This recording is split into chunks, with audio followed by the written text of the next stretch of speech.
Indus university 2025 के graduate का ये प्रोजेक्ट है और कमोबेश हॉल के अंदर मुताबिक स्टॉल लगाए गए हैं इस हॉल के अंदर। और सबसे अहम स्टॉल तवज्जो का मरकज़ है इस वक्त ये एक activity based learning and activity centre बनाया है एक तालिबा ने, और उनसे बात करेंगे कि इनका बुनियादी मकसद क्या था।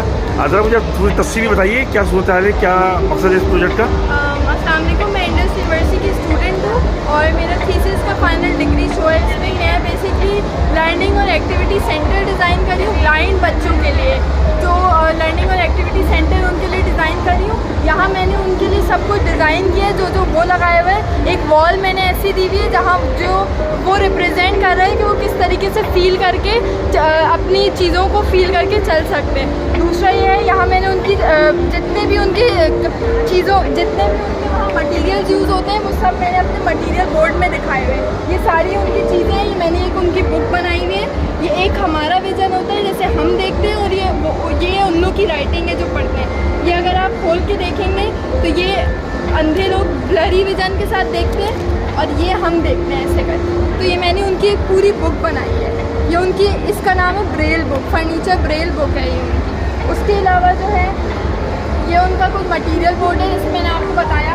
ये अगर आप वॉल देखेंगे तो इस पर टेक्सचर्स लगाए हुए डिफरेंट, जो बच्चे फील करेंगे।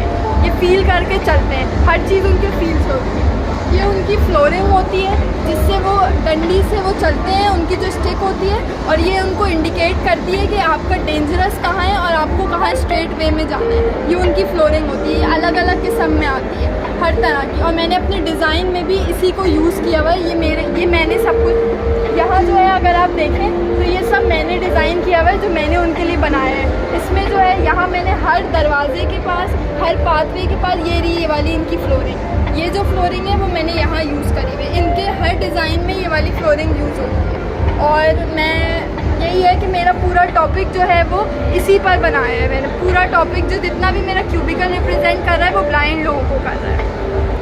अच्छा, दूसरा ये बताइए कि कितना वक्त लगा आपको ये प्रोजेक्ट बनाने में? अपना 6 महीने लगे इस प्रोजेक्ट को, मुझे 6 महीने लगे इस प्रोजेक्ट को कंप्लीट करने के लिए। और आज इसी का हम जो है वो डिग्री शो में इसको, अपने थीसिस को जो है वो रिप्रेजेंट कर रहे हैं। अच्छा, दूसरा ये बताइए कि कैटेगराइज किस तरह किया जाता है? जजेस आते हैं, क्या होता है? जी, जजेस आते हैं बाहर से, ज्यूरर्स आते हैं हमारे। वो सबसे पहले हमारी ज्यूरी लेते हैं, उसके बाद वो हमें रिमार्क देते हैं। जैसे वो मुझे यहाँ रिमार्क देकर दिखाया, अगर आप देखें मैंने एक रिमार्क बुक बनाई हुई पूरी, ये मुझे रिमार्क्स देकर गए हैं। तो वो ज्यूरर्स आके ज्यूरी लेते हैं, जो कि 20 मिनट की ज्यूरी होती है। उसमें हमें अपना सारा काम एक्सप्लेन करना होता है उनको। उसके